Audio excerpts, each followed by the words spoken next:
ভক্তিপূর্ণ প্রণাম নিবেদন করি। আপনারা যারা এই প্রসঙ্গ শুনছেন সকলকেই আমার আন্তরিক শ্রদ্ধা শুভেচ্ছা জানাই। যারা লাইভে আছেন, যারা পরে রেকর্ডিং শুনবেন, আমরা যারা বসে আছি সকলেই মায়ের সন্তান। তাই যখন মায়ের প্রসঙ্গ হয়, মায়ের কথা হয়, বড় আনন্দ হয়। সন্তান মাতৃনাম করছে, মাকে নিয়ে স্মরণ মনন করছে, সন্তানদের তো আনন্দ হবেই, স্বাভাবিক। আর আমাদের মা নিজেই বলেছেন যে আমি পাতানো মা নই, সত্যিকারের। আমরা এই প্রসঙ্গগুলো যে বেশ কিছুদিন ধরে করছি,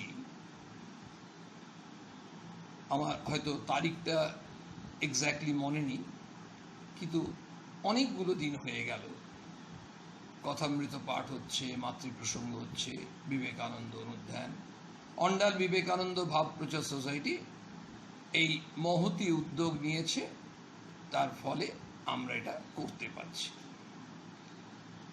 কিন্তু আমাদের একটা জিনিস মনে হয় যে গতানুগতিক যে জীবনধারা, যে জীবনধারার সঙ্গে আমরা অভ্যস্ত, এখন সেই অভ্যস্ত জীবনধারা থেকে বেরিয়ে এসে আমরা একটি অনভ্যস্ত জীবনের সঙ্গে নিজেরা অভ্যস্ত করতে চাইছি। এটা তো আমাদের অনভ্যস্ত জীবন শৈলী, কিন্তু সেটাকেই আমরা মানিয়ে নিতে চেষ্টা করছি। কেন? কারণ আমরা খুব স্বাভাবিকভাবেই বুঝতে পারছি কারো কাছ থেকেই কোনো জায়গা থেকে কোনো সঠিক জবাব কিন্তু পাচ্ছি না। কিসের জবাব? এই যে একটা বর্তমান এই ধরনের একটা অবস্থা, সেই অবস্থা থেকে কখন মুক্তি পাব? তাহলে যখন এই উত্তর সম্বন্ধে আমরা নিশ্চিত নই, বিজ্ঞান এত এগিয়ে গেছে, বিজ্ঞানের এত উন্নতি হয়েছে, এ সত্ত্বেও কই আমরা তো কেউ কোনো জায়গা থেকেই সঠিক উত্তর পাচ্ছি না। কত রকম দেখুন গ্রাফিক্যাল অ্যানালিসিস আমরা দেখেছি খবরের মাধ্যমে, সংবাদ মাধ্যমে। প্রথম আমরা শুনেছিলাম যে 49 দিন যদি একটানা এই ধরনের লকডাউন হয় তাহলে আস্তে আস্তে অবস্থাটা কেটে যাবে, অর্থাৎ এই বিপদ, এই ধরনের পরিস্থিতি কেটে যাবে, আমরা শুনেছিলাম। কিন্তু তারপর দেখা যাচ্ছে আরো দিন এগিয়ে যাচ্ছে, কিন্তু মানুষ অনিশ্চয়তার মধ্যে আছে। এই অনিশ্চয়তার মধ্যে থাকলেই মানুষের মনের মধ্যে অবসাদ আসে, একটা অবসন্ন ভাব আসে, ক্লান্তি আসে। সেই ক্লান্তিটা শারীরিক ক্লান্তি নয়, মানসিক ক্লান্তি। এবং অনেকাংশেই আপনারা নিশ্চয়ই স্বীকার করবেন, mental fatigue is more serious than physical fatigue. মানসিক ক্লান্তি শারীরিক ক্লান্তির থেকে অনেক বেশি উদ্বেগজনক। কেন? যখন শারীরিক ক্লান্তি আসে এবং তজ্জনিত কারণে শরীর অসুস্থ হয়, কিছু উপসর্গ দেখা যায়, তখন আমরা চিকিৎসকের কাছে পরামর্শ নিই। চিকিৎসক রোগটি নির্ণয় করার চেষ্টা করেন এবং প্রয়োজনীয় ওষুধ দেন, চিকিৎসা করেন, এবং সাধারণভাবে এই শারীরিক উপসর্গগুলো একটি সময়ের পরে কেটে যায়। কিন্তু মানসিক যে উদ্বেগ, মানসিক যে ক্লান্তি, সেটার সঙ্গে যখন যুদ্ধ চলে, মনের ভেতরেই লড়াই চলছে, মনের সঙ্গে মনের, নিজেরই লড়াই নিজের সঙ্গে চলছে, সেই লড়াইয়ে যদি জয়ী হতে হয়, পূজা তার সংগ্রাম অপার, সদা পরাজয় তাহা না ডরাক তোমা, চূর্ণ হোক স্বার্থ সাধ মান, হৃদয়ে শ্মশান নাচুক তাহাতে শ্যামা। স্বামীজি আমাদের শোনাচ্ছেন। আমাদের কন্টিনিউয়াস সংগ্রাম করতে হচ্ছে। এই সংগ্রাম কিন্তু চাল ডাল জুটোনোর সংগ্রাম নয়, এই সংগ্রাম চাকরির ব্যবস্থার সংগ্রাম নয়, এই সংগ্রাম হচ্ছে আমাদের মানসিক সংগ্রাম। কিন্তু সেটা অতিক্রম করব কি করে? মনের মধ্যে যারা বাসা করে আছে তারা আমাদের মনটাকে এমনভাবে ঘিরে রেখেছে, বর্তমান যুগে একটা ছোট্ট যন্ত্রর সঙ্গে আমরা তুলনা করতে পারি। দেখুন, আমাদের প্রায় সকলের সঙ্গেই মোবাইলটা থাকে। এই মোবাইল আমাদের যখন কিছুদিন পরে দেখা যায় মোবাইলটা খুব স্লো যাচ্ছে। কেন স্লো হয়ে গেল? জানতে পারলাম জিজ্ঞেস করে যে আমরা অনেক ডেটা, অনেক তথ্য মোবাইলের মধ্যে ঢুকিয়ে ফেলেছি, অনেক অ্যাপ ডাউনলোড করে ফেলেছি, ফলে স্পেসটা খেয়ে গেছে। এই স্পেসটা খেয়ে যাওয়ার জন্য মোবাইলটা স্লো হয়ে গেছে। আমাদের মনের মধ্যে অনেক অ্যাপ আমরা ঢুকিয়ে ফেলেছি, অনেক ডেটা আমরা ঢুকিয়ে ফেলেছি। মোবাইলে অ্যাপ ডেটা ঢুকিয়ে ফেলার ফলে মোবাইলটা স্লো হয়ে গেছে। আমাদের মনটাকে যদি দেখেন, আমাদের মনের মধ্যে আমরা অনেক কিছু ঢুকিয়ে দিয়েছি। সেই যা কিছু ঢুকিয়েছি, সেই বিভিন্ন অ্যাপ এবং বিভিন্ন ডেটা, একটু চিন্তা করুন, আপনারা সবাই চিন্তা করি, আমাদের মনের মধ্যে অনেক কিছু তথ্য আছে। সেই তথ্যগুলোই আমাদের মূলত অশান্তির কারণ। এবং যেহেতু ওই তথ্যগুলো মনের মধ্যে ঢুকে গেছে, তথ্য বা অ্যাপ এখানে হচ্ছে আমাদের বিভিন্ন মানসিক যে শত্রুগুলো, মনের যে শত্রুগুলো, এই যে আমরা ঈর্ষা, কামনা, বাসনা, পরশ্রী কাতরতা, অহংবোধ, এই সমস্তগুলো মনের মধ্যে যত বেশি করে ঢুকে যাচ্ছে, আমাদের কি হচ্ছে? আমাদের মোবাইলটা স্লো হয়ে যাচ্ছে। অর্থাৎ আমরা যে আধ্যাত্মিক পথে এগোবো, সেই এগোনোটা শ্লথ হয়ে যাচ্ছে। আমরা আধ্যাত্মিক পথে অতটা এগোতে পারছি না। সেই জন্যই দেখুন, এত প্রসঙ্গ শুনছি তো, ওই যে মা বলছেন না, বাবা মুখস্থ করো না, অন্তস্থ করো। এত তো শুনছি, এত শুনছি, আমাদের কোথায় পরিবর্তন? এই পরিবর্তন মানে এখানে কোনো হতাশাজনক কথা নয়, কথাটা হচ্ছে না কেন? কারণ ওই যে মনের মধ্যে যেগুলো ঢুকে আছে, সেইগুলো স্পেস এবার মোবাইলে আমরা কি করে আবার মোবাইলটাকে ফাস্ট করি? কিছু অ্যাপকে আমরা ডিলিট করে দিচ্ছি, কিছু ডেটাকে আমরা ডিলিট করে দিচ্ছি। এই যখন স্পেসটা আমরা বাড়িয়ে দিচ্ছি, স্পেসটা খেয়ে গেছিল, তখন কিন্তু আবার মোবাইলটা আগের থেকে দ্রুত হলো। এই যে ফাস্ট হচ্ছে, তাহলে আমাদের উত্তরণের যে গতি, সেটা আরেকটু দ্রুত হবে কি করে? আমাদের মনের মধ্যে যেগুলো ঢুকিয়েছি, তাহলে সেগুলোকে না বার করতে পারলে স্পেসটা হবে কোত্থেকে? এবার এই স্পেসটা হতে গেলে মনের মধ্যে যেগুলো ঢুকে আছে, সেগুলো বিরাট ঝড় আসে, সেই ঝড়ে যদি উড়িয়ে নিয়ে চলে যায়। ধরুন আকাশে বিরাট মেঘ হয়েছে, এই মেঘটা হাওয়া এলো, সেই হাওয়াতে মেঘটা কেটে গেল। আমরা ভেবেছিলাম কিন্তু যে আজকে বেশ মেঘ হয়েছে, তার মানে এরপরে আমরা কি এক্সপেক্ট করছিলাম সবাই জানি। তারপর দেখা গেল মেঘটা কোনো এক হাওয়াতে কেটে গেল। আমাদের ভেতরে মনের মধ্যেও একটা মেঘ জমেছে। এই মেঘটা, যেগুলোর মেঘ হয়েছে পুঞ্জীভূত মেঘ, সেখানে কিন্তু যারা মিলে মেঘটা তৈরি করেছে, তারাই আমাদেরকে শান্তিতে থাকতে দিচ্ছে না। যেমন আমাদের কামনা বাসনা, যেমন আমাদের আসক্তি, যেমন আমাদের লোভ, আমাদের চাহিদা, আমাদের অসন্তোষ, তুষ্টির অভাব, এই যে এগুলো আমাদের মনের মধ্যে রয়েছে, এগুলো এই মেঘটাকে কাটাবে কে? একটা বিরাট হাওয়া আসে। এই হাওয়া বা এই বাতাসের নাম হচ্ছে কৃপা বাতাস। এইটি ঈশ্বরের কৃপা বাতাস। এই কৃপা বাতাসে আমাদের মনের মেঘ যখন কেটে যাবে, তখন কিন্তু আমাদের ওই যে স্পেসটা সেটা অনেকটা হয়ে যাবে, আমাদের মনটা অনেক হালকা হবে। ওই হালকা মনে আমরা আস্তে আস্তে ওই আধ্যাত্মিক উত্তরণের পথে এগোতে চেষ্টা করব। এই জন্যই কিন্তু আমরা দিনের পর দিন, মানে উইকলি যে আলোচনায় আমরা বসি, এটা শুধুমাত্র ঠাকুরমা স্বামীজির অপার করুণায় আমরা এটা বসি। এবং আমরা বসি কেন? সেই ঠাকুর কথামৃতে বলেছেন, ময়ূরের সেই আফিং খাওয়ানোর গল্প, আমাদেরও সেই নেশা হয়ে গেছে, আমরা সেই নেশাতে বসে পড়ি। কেন? আমরা জানি যে মা আমাদের কিছু না কিছু এমন বলবেন যাতে করে আমরা মনটা অনেক আনন্দে শান্তিতে থাকতে পারব। দেখুন, শান্তিতে থাকার জন্য যদি শুধু অর্থ, শুধু নাম, যশ, জনপ্রিয়তা, জমি, অলংকার, প্রতিপত্তি, ক্ষমতা, এতেই যদি আমরা শান্তি পেতাম, তাহলে আমরা সমাজে অনেক প্রতিপত্তি আছে, খ্যাতি আছে, অর্থ আছে, এই ধরনের অনেক মানুষের তারা নিজের আত্মহত্যা করার পথ বেছে নিচ্ছে।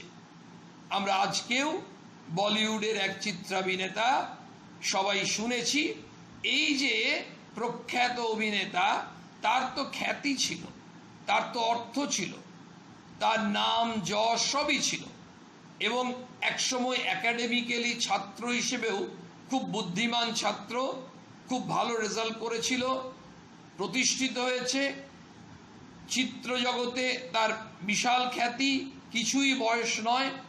যে কোনো কারণেই হোক মানসিক অবসাদে ভুগছিলেন তিনি। এই মানসিক অবসাদে ভোগার জন্য তার বয়স হয়তো 33 কি 34, কারো 34 হতে পারে, কারো 22 হতে পারে, কারো 82 হতে পারে। এর কোনো বয়স নেই, এর জন্য কোনো স্টেটাস নেই।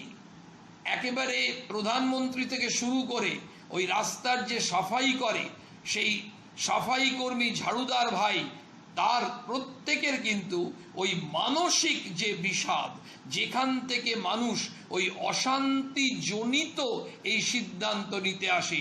আজকের একজন ফিল্ম স্টার, সে 34 বছরে আত্মহত্যা করার কথা ভাবছে, এটা কোনো ব্যতিক্রমী ঘটনা নয়। এই ধরনের ঘটনা অসংখ্য হচ্ছে। কেন হচ্ছে? আসলে আমাদের যা চাইছি, কোনো অবস্থাতেই বিভিন্ন জিনিস পাওয়ার পরও আমাদের মনের মধ্যে একটা জিনিসের বড় অভাব, সেটা কিছুতেই পাচ্ছি না, পাগল হয়ে যাচ্ছি। এবং আলটিমেটলি আমরা যদি ভেবে থাকি যে হাওড়া স্টেশনে চাপবো, নিউ দিল্লিতে নামবো রাজধানী এক্সপ্রেসে, তাহলে অবশ্যই আমাদের লক্ষ্যটা হচ্ছে নিউ দিল্লি। কিন্তু হাওড়ায় রাজধানী ছাড়ার পর নিউ দিল্লিতে দাঁড়ালেও মাঝে কতকগুলো স্টেশনে দাঁড়াতে হয়, সেগুলো হচ্ছে ইন্টারমিডিয়েট স্টেশন, অন্তর্বর্তী স্টেশন, একেবারে ননস্টপ হাওড়া নিউ দিল্লি নয়। এই যে মাঝের যে স্টেশনগুলো দাঁড়ায়, এগুলোতেও আমরা অনেক সময় প্ল্যাটফর্মে নামি, কিন্তু নামলেও আমরা উঠে পড়ি, কারণ ওটা আমাদের গন্তব্যস্থল নয়। আমাদের গন্তব্যস্থল নিউ দিল্লি, সুতরাং নিউ দিল্লিতে গিয়ে আমরা লাগেজ নিয়ে নামবো। বিষয়টা হচ্ছে আমাদের আলটিমেট লক্ষ্যটা কি? আমরা সবাই বলবো ঠাকুরের ভক্ত, তো আমরা বলবো আমরা জানি ঠাকুর বলে দিয়েছেন মনুষ্য জীবনের লক্ষ্য, মনুষ্য জীবনের উদ্দেশ্য হচ্ছে ভগবান লাভ। আমরা জানি না, আমরা ঠাকুর বলেছেন পড়েছি, শুনেছি, তাই মনে আছে, ওই আবার সেই মুখস্থ, অন্তস্থ করিনি। সাধারণভাবে আমাদের মতো কোটি কোটি মানুষ আমরা অন্তস্থ করতে পারছি না। কেন পাচ্ছি না? তার জন্য আমাদের কি প্রার্থনা করতে হবে? একদিন মায়ের কাছে নলিনী দিদি বসে আছে, মাকুদি বসে আছে, আরো কয়েকজন মেয়েরা বসে আছে, মায়ের সঙ্গে কথা হচ্ছে। মা যেমন কথা বলে, গল্প করছেন, গল্প করতে করতে হঠাৎ মা বলছেন, হ্যাঁ রে নলিনী, ভগবানের কাছে কি জিনিস প্রার্থনা করতে হয় রে? ভগবানের কাছে কি জিনিস প্রার্থনা করবি? তখন বলছে, কেন পিসিমা? মানুষ যাতে সুখে থাকে, জ্ঞান হয়, ভক্তি হয়, এই প্রার্থনা করব। তাই তো আমরা সবাই জানি, জ্ঞান ভক্তি প্রার্থনা করি, মানুষ সবাই ভালো থাকুক, আনন্দে থাকুক, সবাই কল্যাণ হোক। মাকে বলেছে। তো মা বলছেন সে তো ভালো কথা, কিন্তু একেবারে এক কথায় সরল মনে অন্তর থেকে ভগবানের কাছে নির্বাসনা প্রার্থনা করতে হয়। কি প্রার্থনা করতে হয় সেটাও মা শিখিয়ে দিচ্ছেন। মায়ের কোনো বাসনা ছিল না। মা তার জীবনটি যদি আমরা অনুধ্যান করি, আমরা দেখছি মায়ের কোথাও কখনো কোনো বাসনা নেই। তাই মা শেখাচ্ছেন কি প্রার্থনা করতে হবে সেটাও এক কথায় বলছেন, সরল মনে অন্তর থেকে। ওই যে মা বারবার কিন্তু জোর দিচ্ছেন, যা কিছু তুমি চাইবে, যা চাইবে তুমি অন্তর থেকে চাও। ওইটাই কিন্তু যখন আমরা অন্তর থেকে চাই না, তখনই কিন্তু আমাদের প্রার্থনা পূরণ হয় না। সরল মনে, অর্থাৎ আমাদের কোনো মনে যেন অঙ্কট বঙ্কট না থাকে। এই অঙ্কট বঙ্কট থাকা মানেই হচ্ছে মনটি যদি জিলিপির প্যাঁচ হয়। আমরা ওই ভাবের ঘরে চুরি করে লাভ নেই। আমরা কি সত্যি সেই প্রার্থনা চাইছি? নির্বাসনা এত সোজা নয়, আমাদের পক্ষে এত সোজা নয়, কিন্তু মা বলছেন নির্বাসনা প্রার্থনা করতে হয়। কারণ বলছেন, তারপর এক্সপ্লেন করছেন, মা ওই একটা কথা বলে দেবেন আর মায়ের সন্তানরা আমরা বুঝতে পারবো না, মা সেইভাবে বলবেন না, মা বুঝিয়ে দেবেন। মা বলছেন বাসনাই হচ্ছে সকল দুঃখের মূল। এই বাসনা থেকেই সমস্ত দুঃখ হয়। সব দুঃখের রুট কি? বাসনা। আমরা যতজন আজকে লাইভ প্রোগ্রামে শুনছি, যতজন পরে রেকর্ডিং শুনবো, কত হাজার হাজার মানুষ এই মায়ের কথা শুনছেন, ঠাকুরের কথা শুনছেন আপনারা, আমরা শুনছি কেন? কারণ আমাদের প্রয়োজন আছে, আমরা নিজের তাগিদে। একবার ভাবি তো, আমরা সেলফ অ্যানালিসিস করা শুরু করি তো, যে আমাদের জীবনে যে দুঃখগুলো এসেছে এখনো পর্যন্ত, যার যে যে বয়সে পৌঁছেছেন, যা যা কারণে দুঃখ এসেছে, একেবারে খুব গভীরে চলে যাওয়ার চেষ্টা করি তো, একটা খাদের তলায় যে দুঃখগুলোর রুট লেভেলে গেলে কেন হয়েছে, উৎসটা কি, দেখা যাবে মা যা বলেছেন একেবারে 100% সত্য। আমাদের কোনো বাসনা ছিল, এই কামনা বাসনা চাহিদা, এখান থেকেই কিন্তু আমাদের দুঃখগুলো শুরু হয়।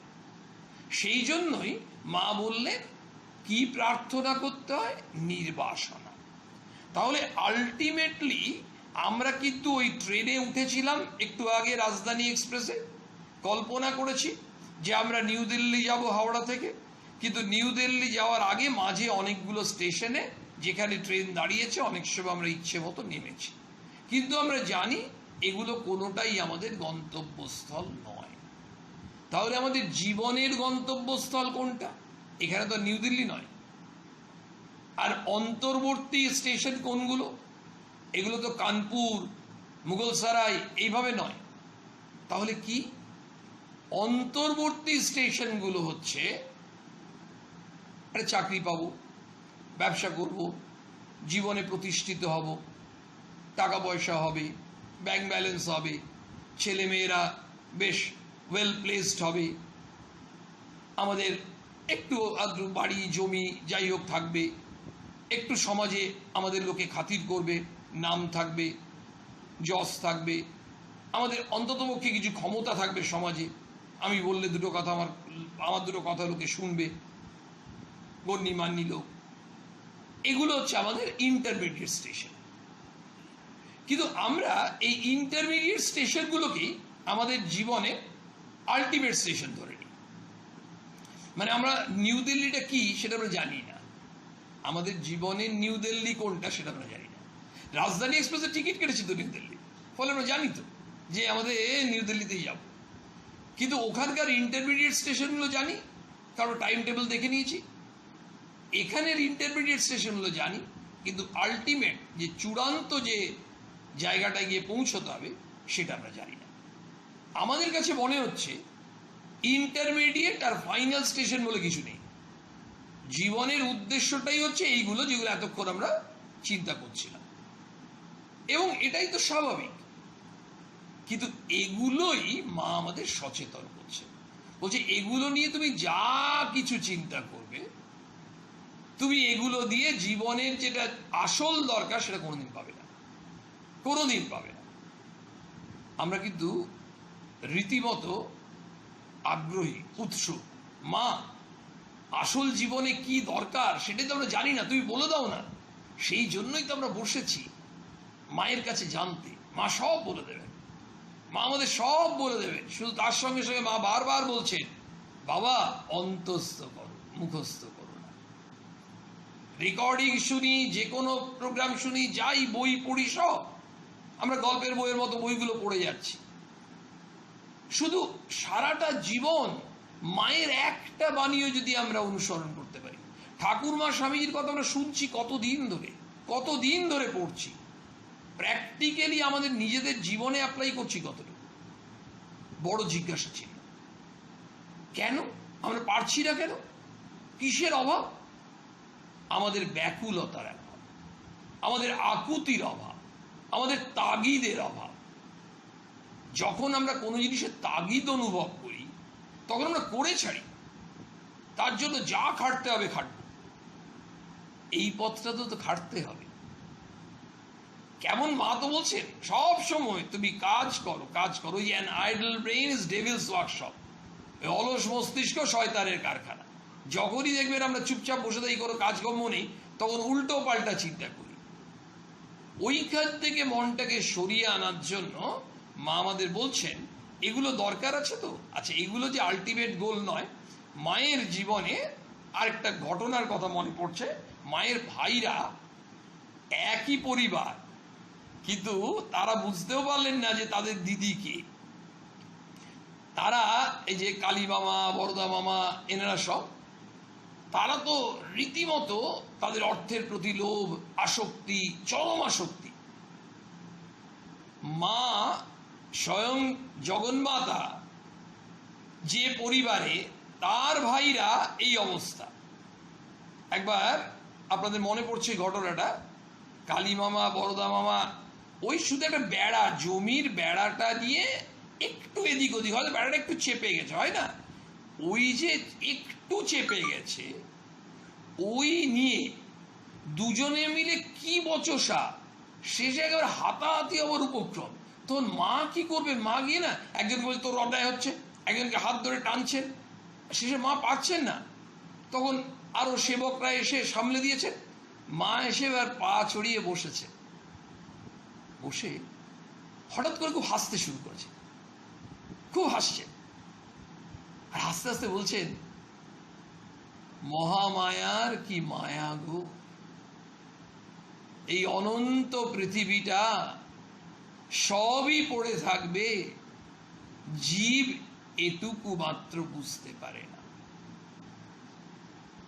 অনন্ত পৃথিবী সব পড়ে থাকবে, একেবারে বাস্তব, চরম বাস্তব।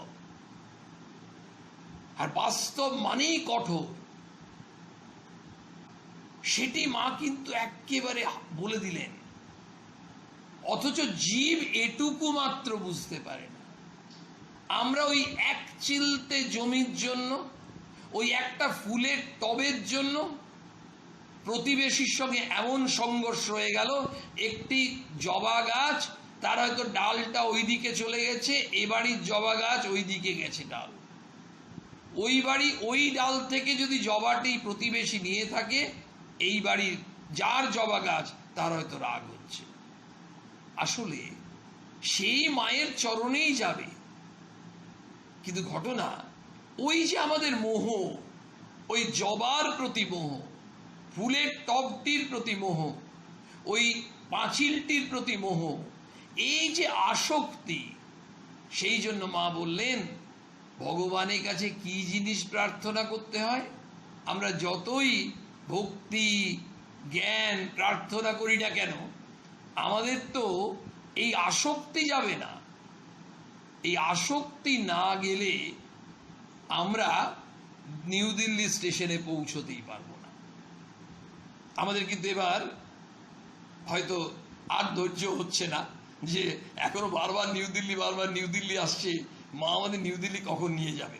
আরে এই তো রাজধানী ছেড়েছে, ইন্টারমিডিয়েট স্টেশনগুলো যাক, তারপর পৌঁছতে একটু তো সময় লাগবে। কিন্তু খুব স্বাভাবিকভাবেই মায়ের সন্তানদের প্রতি এমন ভালোবাসা, সেই মা ভালোবাসার জন্যই আমাদেরকে নিশ্চয়ই বুঝিয়ে দেবেন।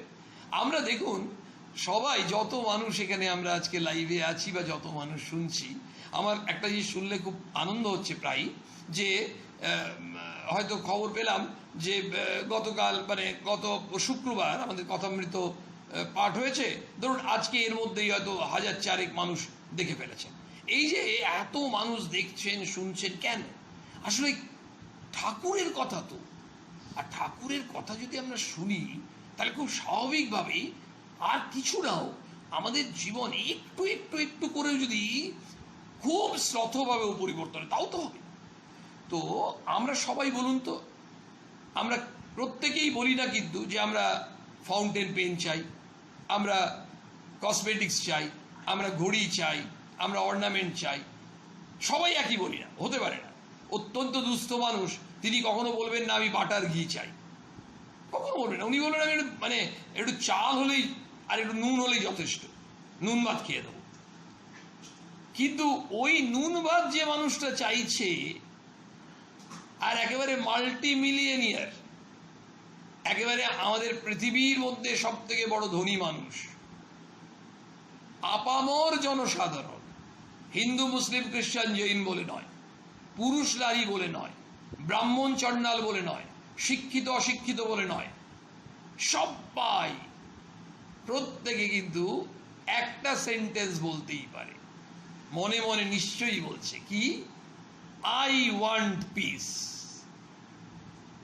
আমরা প্রত্যেকে কিন্তু বলছি আই ওয়ান্ট পিস, আমি চাই শান্তি। আমরা এবার নিউ দিল্লির মুখে প্রায় কাছাকাছি পৌঁছে গেছে ট্রেন। নিউ দিল্লি স্টেশনটাই পৌঁছতে চাইছি, এর মধ্যেই আছে new Delhi station, I want পিসের মধ্যে। হ্যাঁ, আপনারা ঠিকই অনুমান করেছেন, নিউ দিল্লি স্টেশন হচ্ছে পিস, শান্তি। আমাদের জীবনের চরম লক্ষ্য হচ্ছে শান্তি। এই শান্তির জন্য ঠিক এর আগে যে দুটো দরকার, আই ওয়ান্ট, যেটা আমরা এত জোর গলায় বলছিলাম, এই দুটোই হচ্ছে শান্তির পথের বড় কাঁটা, অন্তরায়। এই দুটোকে বাদ দিতে পারলে পিস চলে আসবে। প্রথমটা ছিল আই, আমি আমি আমি আমি। ঠাকুর বলছেন কথামৃতে, আমি মোলে ঘুচিবে জঞ্জাল। ওই অহং অশ্বত্থ গাছের ফেকড়ি, বারবার ঠাকুর বলছেন ওই কাঁচা আমি পাকা আমি। আমরা কথামৃতের পাতায় পাতায় পাচ্ছি বিভিন্ন জায়গায়। তার মানে এই যে আমির কথা বলছেন, এই আমি মোলে ঘুচিবে জঞ্জাল। যদি আমিটা মারতে পারি তাহলে মনের সমস্ত জঞ্জাল ঘুচে যাবে। ওই মার ঝাড়ু মেরে ঝেঁটিয়ে বিদেয় কর, অনেক দিনের পুরনো গান আপনাদের মনে পড়ছে। ঘটনা হচ্ছে আমরা ঝেঁটিয়ে বিদায় করি, ঘরের কোনায়, ফ্রিজের পাশে, চেয়ারের কোনায়, দরজার কোনার ধুলোগুলোকে অ্যাবসলিউটলি করতেই হবে। কারণ ক্লিনলিনেস, পরিষ্কার পরিচ্ছন্ন থাকতে হবে। এই যে আবর্জনাগুলোকে আমরা এত যত্ন করে ঝেঁটিয়ে পরিষ্কার করছি, সেটার প্রয়োজন দেখেছি। আর আমাদের মনের মধ্যে যে জঞ্জালটা জমে আছে, সেইটাকে ঝেঁটিয়ে পরিষ্কার করার প্রয়োজন আমরা দেখি না, তাগিদ অনুভব করি না। কেন? আমরা বলি যখনই কিছু ভালো হয় সব সময় বলি আমি করেছি, এবং কতক্ষণে আমি সেটা প্রচার করতে পারবো। আমরা টেকনোলজিকে তখন কৃতজ্ঞতা জানাই যে আজকে এত সহজ হয়ে গেছে। আগে চিঠি দিয়ে জানাতে হতো আমি এই করেছি, সেই চিঠি আবার কবে পৌঁছতো, কখনো পৌঁছতো না। এখন টেকনোলজি কি করেছে জানি না, কিন্তু আমার এই ঘটনাটা সবাইকে বলতে আমার কিন্তু কয়েক সেকেন্ডের মধ্যে কত মানুষের কাছে পৌঁছে দিচ্ছি আমি এই করেছি। কি করেছি? হয়তো একটা ক্ষুধার্ত মানুষকে 100টা টাকা দিয়েছি। ওই ক্ষুধার্ত মানুষকে আমি 100টা টাকা দিয়েছি, একবার চিন্তা করলাম না যে যাকে দেওয়া হয়েছে তার মধ্যেও সেই ঈশ্বর, যিনি দিয়েছেন তার মধ্যেও সেই ঈশ্বর, এবং যিনি দিচ্ছেন তিনি দিচ্ছেন না, তিনি প্রভু তাকে চয়ন করে সেদিন দেওয়ার সুযোগ দিয়েছেন। এই মনোভাবটা আনার জন্য স্বামীজি বারবার বলেছেন যে যদি তুমি অন্যের কিছু সেবা করো, অন্যের যদি উপকার করো, তাহলে তোমার নিজের কল্যাণ হচ্ছে, নিজের উপকার হচ্ছে। তুমি সেবা করছো মানে তুমি কেন ধন্য? কারণ তোমাকে প্রভু সুযোগ দিয়েছেন, তোমাকে না দিয়ে যে কোনো মানুষকে দিতে পারতেন। আজকে প্রভু অশেষ কৃপা করে তার যন্ত্র হিসেবে আমাকে হয়তো সুযোগ দিয়েছেন এই অকিঞ্চনকে একটু প্রসঙ্গ করার। এটা তো আমি ধন্য, কারণ তিনি যাকে দেবেন, তিনি যাকে মনে করবেন তাকেই দিতে পারে। আমাদের যখন কমিউনিটি পুজো হয়, দুর্গা পুজো হয়, দেখুন কেউ হয়তো ঠাকুরের বাসন ধুচ্ছেন, তিনিও তো কাজ করছেন। কেউ জলটা এনে দিচ্ছেন, তিনিও তো কাজ করছেন। কেউ ফুল নিয়ে আসছেন, বেলপাতা নিয়ে আসছেন, তিনিও তো কাজ করছেন। যিনি চাঁদা তুলতে যাচ্ছেন কয়েকজন, তারাও তো কাজ করছেন, সম্মিলিত। কিন্তু যখনই আমরা ভাবি ও উনি তো সেক্রেটারি পুজো কমিটির সেক্রেটারি একজনকে হতে হয়, ট্রেজারার একজনকে হতে হয়, প্রেসিডেন্ট একজনকে হতে হয়, এগুলো কিছু রীতিনীতি। তার মানে সেক্রেটারি যদি ভেবে নেন যে আমি পুরোটা করেছি, তাহলে কিন্তু সেক্রেটারি ওই মনোভাবে ভুগছেন, যেটি মা দূর করতে চাইছেন। আমরা চাইছি, আপনারা ঠিকই ধরেছেন, আমাদের নিউ দিল্লি হচ্ছে পিস, তাহলে আমরা শান্তি চাইছি। কিন্তু রাজধানীতে নিউ দিল্লি টিকিট কাটা যায়, নিউ দিল্লি পৌঁছানো যায়, রাইট টাইমে হোক আর 2 ঘন্টা লেটেই হোক পৌঁছবে, এটা ধরে নিতে পারি। কিন্তু পিস যদি নিউ দিল্লি হয়, সেটা কোনো টিকিট কেটে কোন ট্রেনে বা কোন প্লেনে যাব ভেবে লাভ নেই। আমরা কোনো ফ্লাইটে গিয়েও নাও পেতে পারি পিস, ট্রেনে গিয়েও নাও পিস পেতে পারি, হেঁটে গিয়েও নাও পেতে পারি, জঙ্গলে গুহায় যেখানেই যাই না কেন, আমরা যদি ভাবি আমরা বাড়িতে সংসারে ভাল লাগছে না, জঙ্গলে চলে যাব, বনে গিয়ে থাকবো, আশ্রমে গিয়ে থাকবো। খুব সুন্দর বলছেন লাটু মহারাজ, বলছেন জঙ্গলে যে যাবে, বনে যে যাবে, আরে বনের মধ্যে যদি তোমার ওই যে দস্যুগুলো, মানে সংসারে যারা তোমাকে ডিস্টার্ব করতো, তারা তো তোমার মনেই ছিল নাকি? মানে কারো ভালো দেখলেই তোমার রাগ হতো, কষ্ট হতো, হিংসা করতে, খুব লোভ, কামনা, বাসনা, ওগুলো তোমার সংসারে ছিল না তোমার মনে ছিল? তোমার মনে ছিল। তো তুমি ওই মনটাকে নিয়ে, ওই মনের দস্যুগুলোকে নিয়ে, শত্রুগুলোকে নিয়েই তো বনে গেছো। কি সুন্দর বলছেন। তাহলে তুমি যখন ওই মনটাকে নিয়ে, ওই বিষাক্ত মনটাকে নিয়েই, শত্রুকে নিয়েই তুমি বনে গেলে, তাহলে বনে কি করে শান্তি পাবে? তার মানে তুমি সংসারে থেকেও পেতে পারো, আবার বনে গিয়েও নাও পেতে পারো। তোমার দরকার কি? পিস। তাহলে আমরা নিউ দিল্লি স্টেশন পৌঁছতে চাইছি, আসুন। কিভাবে পৌঁছবো? কোনো টিকিট নেই না, টিকিট নেই মানে টিকিট অ্যাভেলেবেল নয়, ট্রেন সব সিট বুক হয়ে তা নয়, কিন্তু কারণ এই ধরনের কোনো টিকিট নেই তো যে আমাকে পিস দেবে, তাহলে তো কোনো প্রশ্নই ছিল না। আজকে যিনি সুইসাইড করলেন, বা এর আগে যারা যারা করেছেন, যে কোনো মানুষই যে কোনো ক্ষেত্রে, তারা কোনো একটা কারণে সুইসাইড করেছেন, এবং সেটা যাই হোক না কেন, মানসিক কোথাও একটা অবসাদ তাকে নিশ্চয়ই এমনভাবে প্রিক করেছে, সেখানে শান্তির অভাব। দেখুন আজকেই প্রায় 2.5 মাস হয়ে গেছে, প্রায় 3 মাস হতে চলল। মার্চের 23-24 তারিখ থেকে ধরি জুন মাসের 24 আর কদিন, প্রায় 3 মাস ধরে আমাদের মতো বহু মানুষ কিন্তু অবসাদে ভুগছে। তাদের কিন্তু নেই, ডাল রুটির অভাব নেই, তাদের কিন্তু চিন্তা করতে হচ্ছে না যে আলু আমরা কিনতে পারবো কিনা, চাল পারবো কিনা, রেশন থেকে পাবো কিনা, চিন্তা নেই, সেটা সমস্যা নয়। সমস্যা অন্য জায়গায় ছিল না, কিছু একটা কারণে। তাহলে এই অবস্থায় যখন আমরা মায়ের কথা শুনছি, ঠাকুর স্বামীজির কথা শুনছি, এই সব কথা শুনতে শুনতে আর কিছু নাও, ওই মানসিক অবসাদ আমাদের আসতে দিচ্ছে না। এমন কথার শক্তি সব সময় আমাদেরকে জাগিয়ে রাখছে। ঘুমিয়ে পড়বো কি, জাগিয়ে রাখছে। মা তো তাই করেছেন, সব সময় মায়ের কথার মধ্যেই তো তাই আছে। ওই যে মা বললেন কি প্রার্থনা করতে হয়, দেখুন মাকে একজন বলছেন, একজন মহিলা ভক্ত মাকে চিঠি লিখেছেন। মা তখন কলকাতায় নেই, কলকাতার ভক্ত, তিনি মাকে চিঠি লিখেছেন, বলছেন যে আমার জীবনে প্রচুর অশান্তি, যতক্ষণ না মা আসবেন এই মীমাংসা হবে, জীবন একেবারে বিষময় হয়ে উঠেছে। তখন মা সঙ্গে সঙ্গে, মা তো ইমিডিয়েট চিঠি ওই উত্তর ফেলে রাখতেন না, পত্রলেখককে বলছেন লিখে দাও, লিখে দাও, জীবনে যত অন্যায় করেছো, যেমন শৌচাদির হিসেব রাখতে নেই, তেমনি ওই অন্যায়ের ওপর হিসেব রাখার দরকার নেই।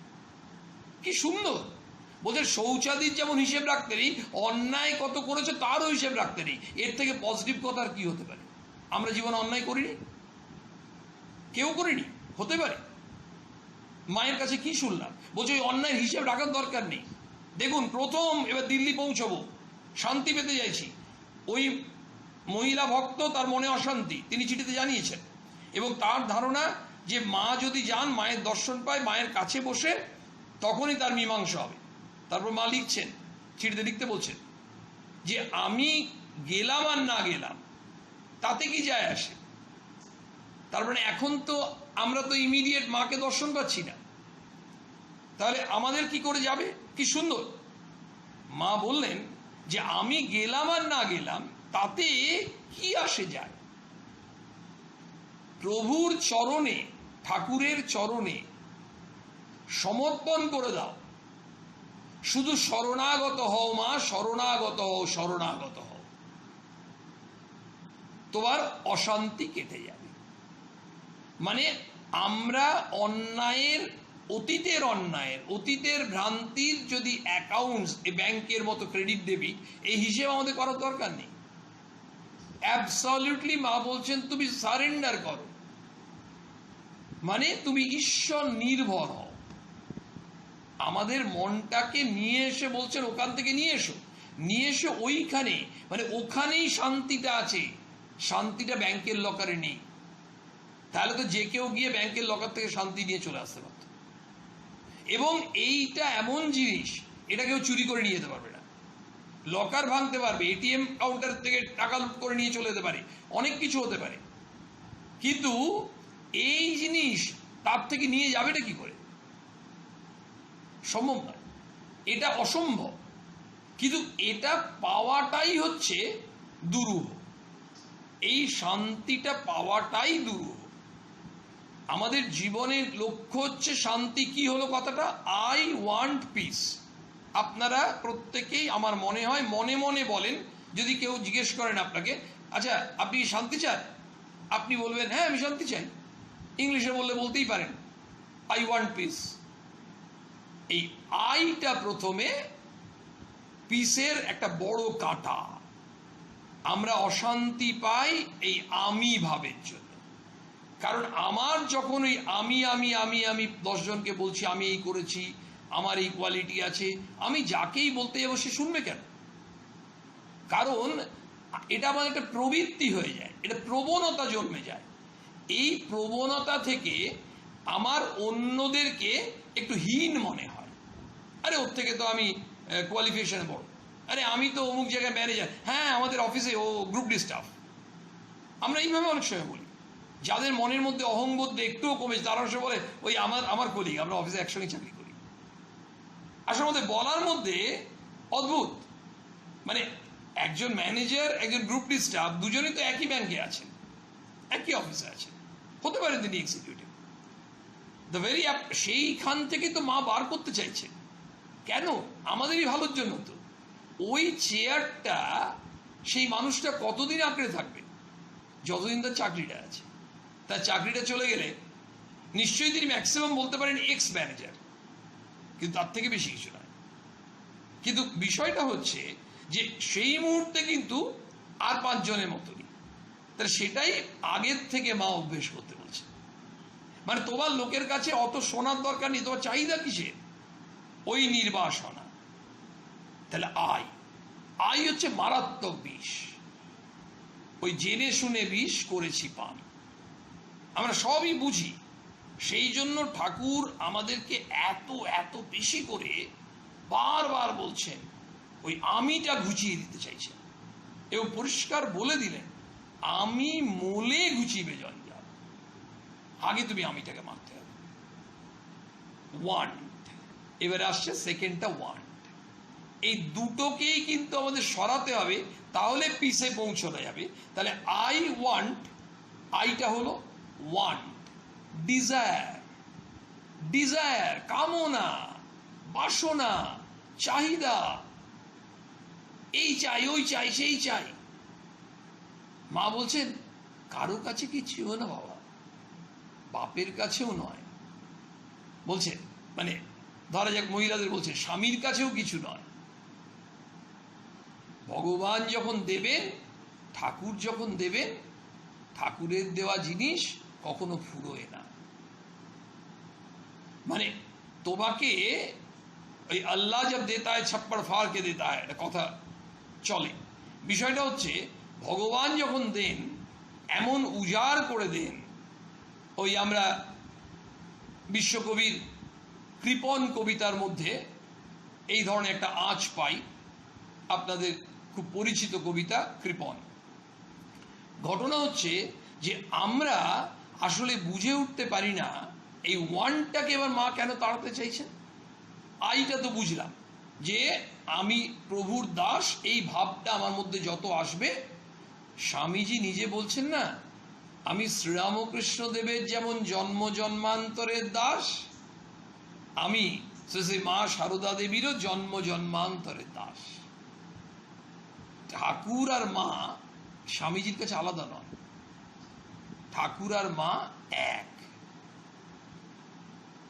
রাজা মহারাজ, বাবুরাম মহারাজ, বিজ্ঞানন্দজি মহারাজ, হরি মহারাজ ইত্যাদি সবাই, স্বামীজি কিন্তু, রাজা মহারাজ বলছেন না যে আমরাই কি মাকে চিনতে পারতাম, ঠাকুর আমাদেরকে চিনিয়ে দিলেন মাকে। মা কে?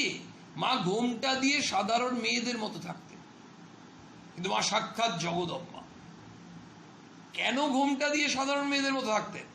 আসলে মা যদি সেই নিজের রূপটি, জগদ্ধাত্রীর রূপটি সবসময় দেখাতেন, মা যদি সেই ভগবতী সেই রূপটি সবসময় দেখাতেন, তাহলে কিন্তু মায়ের কাছে গিয়ে ওই সাধারণ মানুষ পৌঁছতে পারত না। মা তার ওই পবিত্র জীবনটি দিয়ে দেখি, আমরা যখন কোনো গ্রেট পার্সনকে চিনি না, তখন তার লেখা পড়ি, তার বক্তৃতা শুনি বা বক্তৃতা পড়েছি, তার চিঠি পড়ি, এগুলো দেখে বুঝতে পারি তা এই মানুষটা কেমন ছিল।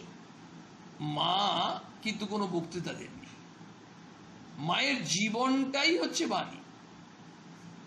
সেই মাকে কি করে সাধারণ মানুষ চিনবে?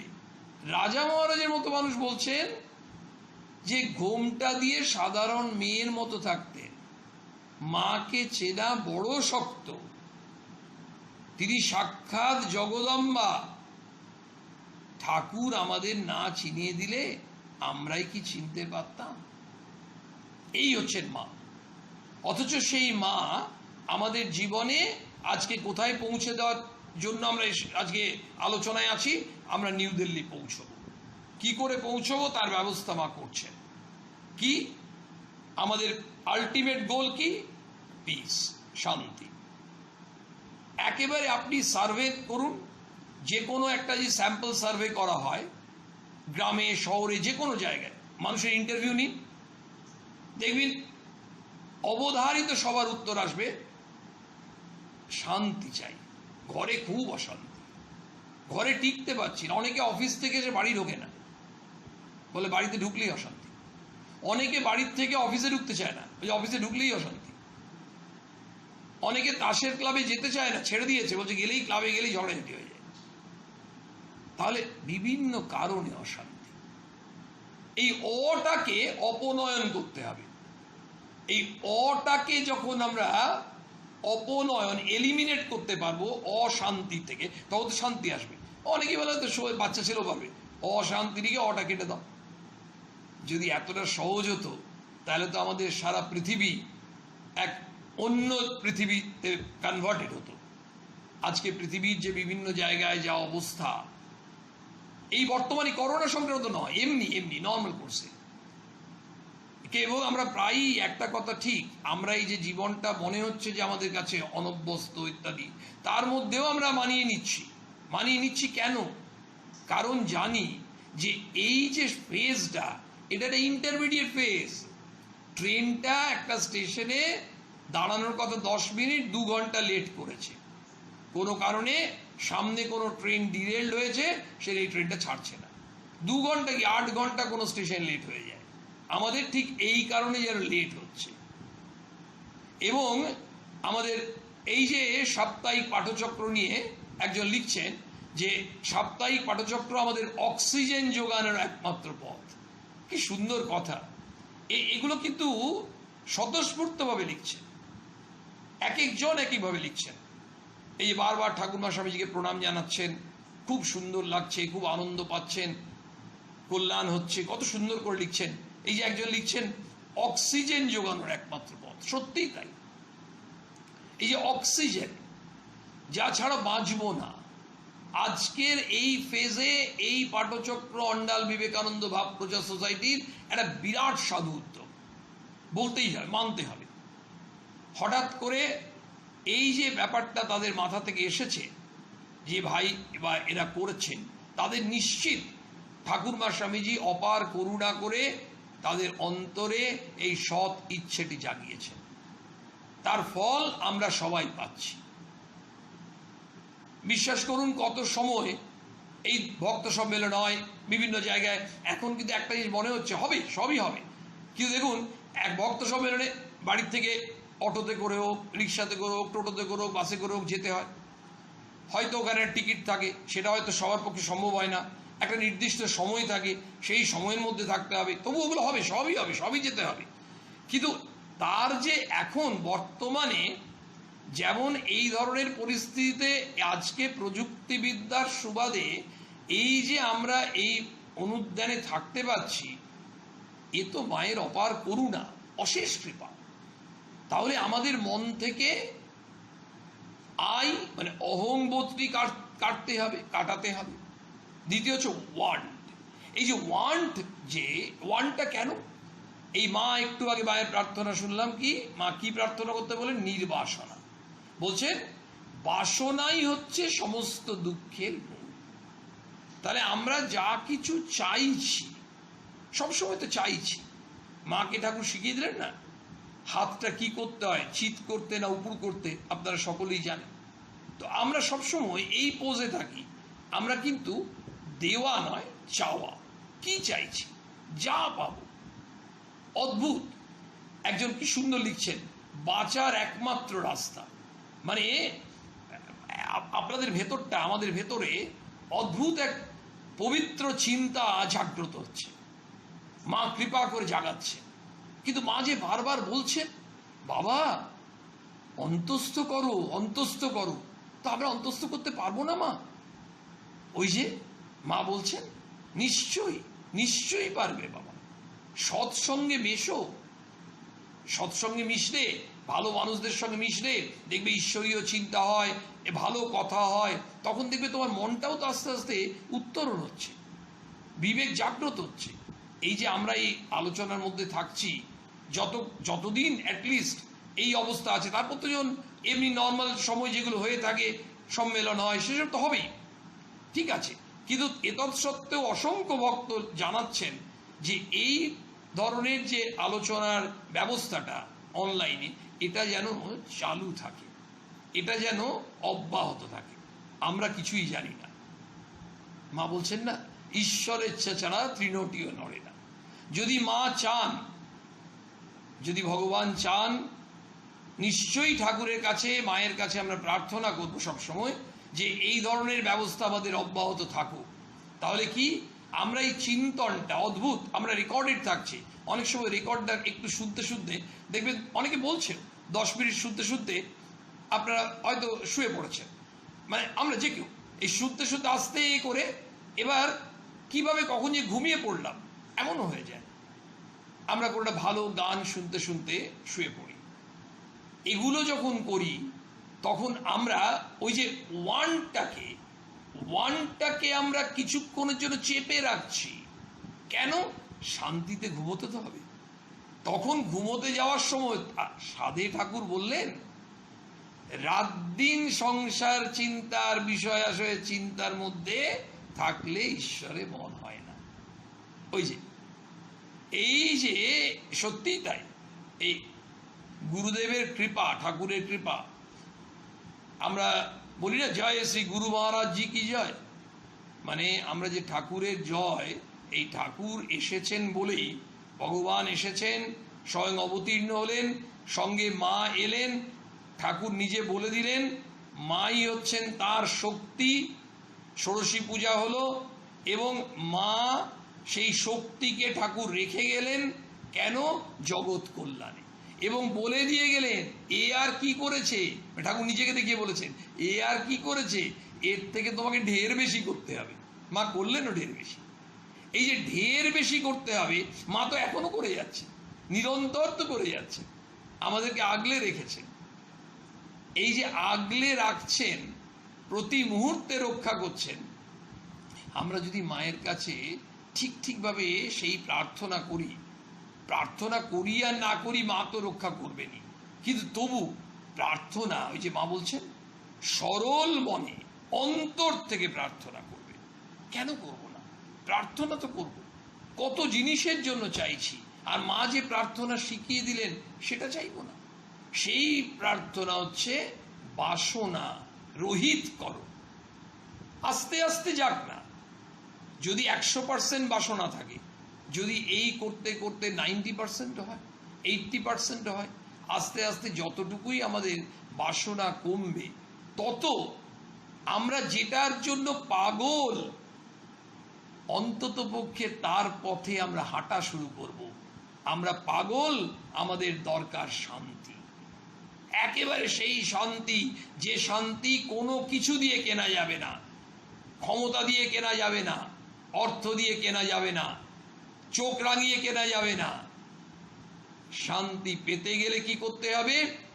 আজকের পরিসরে আমরা আবার আলোচনায় আসব, মা নিশ্চয়ই কৃপা করে সেই পর স্টেপ বলে দেবেন।